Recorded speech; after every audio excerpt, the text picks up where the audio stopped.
is Christianity probably true? That's the claim by a British author who seems to think that if you weigh all of the evidence, Christianity comes out on top. What evidence, you ask? Well, that's really the rub, right?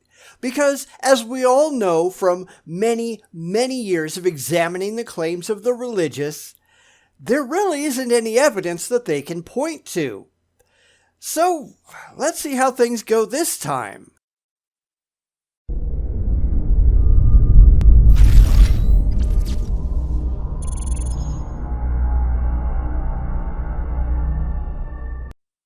Brian Harris, a UK-based religious writer, has a new book coming out. Or maybe it's an old book coming out again. I don't know. Take your pick. But it's all done very oddly, and the channel this commercial for his book appears on seems strangely unprofessional. This is religion though, so I guess what else is new? So, can Mr. Harris justify his claim that Christianity is probably true? Yeah, don't hold your breath. Your lungs will explode long before you ever see any. Well, like I said, what else is new?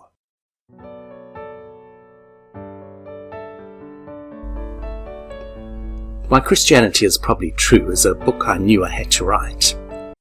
And why is that? Because I bet it has nothing at all to do with any actual, demonstrable evidence that you can present for skeptical readers. Instead, I bet it's all about feelings and wishful thinking and emotional games, just like every other apologist out there.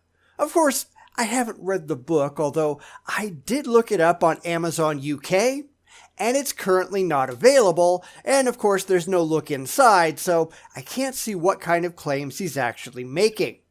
Therefore, all I can do are go by the claims made in the book's blurb and in this video's description, and according to those, I'm not impressed.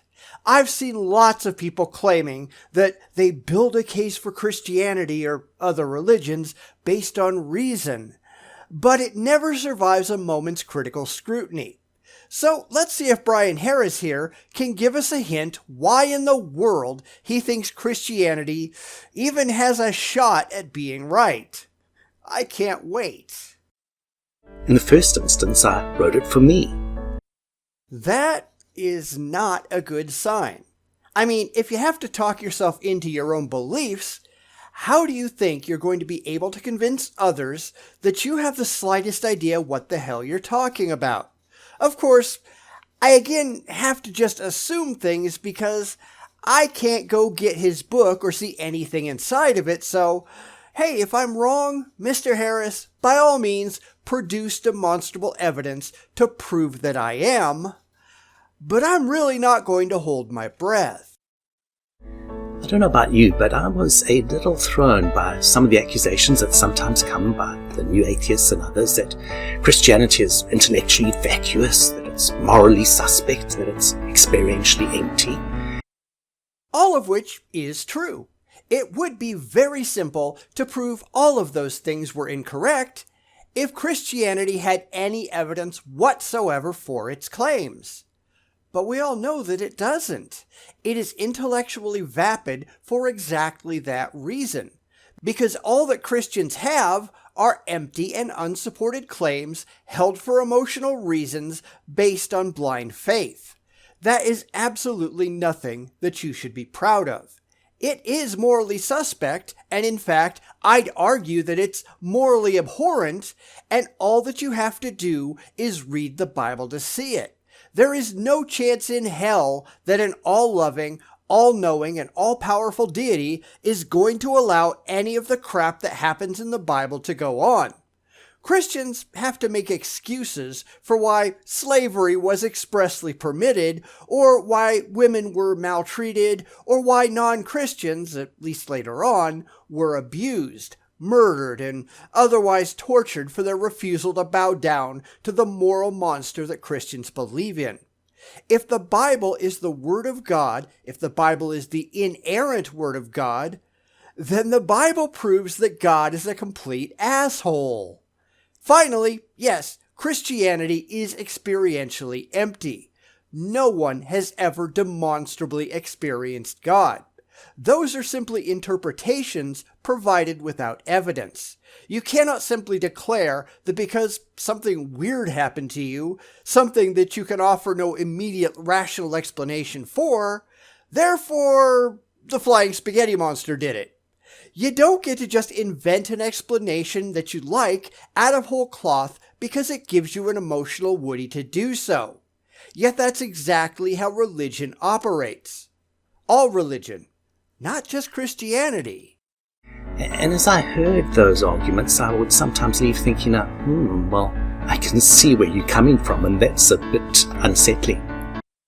And that's where you should have stayed, because it is unsettling, or it should be if you are operating as a rational, skeptical, intellectual person ought to be operating.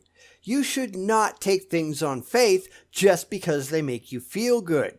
You should be withholding rational judgment until you can demonstrate that the things you're considering accepting into your brain are actually true in the real world. And that's not how Christianity operates. It's not how any theist of any kind operates at all, but we're going to focus on Christianity at the moment. Christians are no different than flat earthers. Well, most of those people are Christians, and they believe insane things because of their Christian beliefs. Okay, that was a bad example. They're no different than anti-vaxxers. Oh wait, those people are typically Christians too, at least in the Western world. If you look at a lot of anti-vaxxers, they're using Christianity and other religious justifications for their own stupidity. Geez, where else can we go where religion and religious thought patterns aren't responsible for absurd beliefs? Maybe the problem here is Christianity. Did you ever think about that? But then as I thought about it a little bit more, I realized, but hold on, this is what you've overlooked. This is what you haven't said. This is what you haven't really thought about. Why do I think we're not going to be impressed at his amazing revelation? Because we shouldn't be impressed by anything that is not objective, demonstrable evidence, and although I don't know what he's about to say, I'm pretty sure he has absolutely none of that. I'm always willing to be proven wrong, though, so please, go ahead, Mr. Harris, prove that Christianity is probably true. Do more than make claims for emotional reasons. I'm willing to bet that you can't. And so I started to write why Christianity is probably true. And I realized that actually, when you weigh up all the evidence, when you look at all the arguments, you don't arrive at certainty.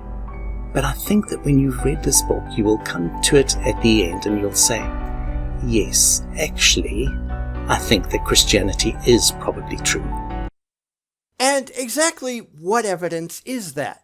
What arguments are those? Because I've spent a large part of my considerable life looking at these supposed arguments and evaluating this supposed evidence, and I have to say, without a doubt in my mind, that absolutely none of them at all are valid. In fact, you cannot get from objectively demonstrable reality to any belief that Christianity or any other religion without a quick side jaunt into magical thinking and irrational faith. Why is that? Oh, right, because these people are crazy. In fact, I've come to the point where I now say, actually, I think that Christianity is very, very probably true. I hope you'll enjoy the book. If I could read it, I guess. I find it funny that this book, which was written back in 2018, is now entirely unavailable when this channel is playing a commercial for it. What exactly is the point? In fact, in poking around, I found an online bookseller called Kurong, which says the book is unavailable because the publication has been canceled. In fact, it says to push another book called Could This Be God?, also written by Harris back in 2016.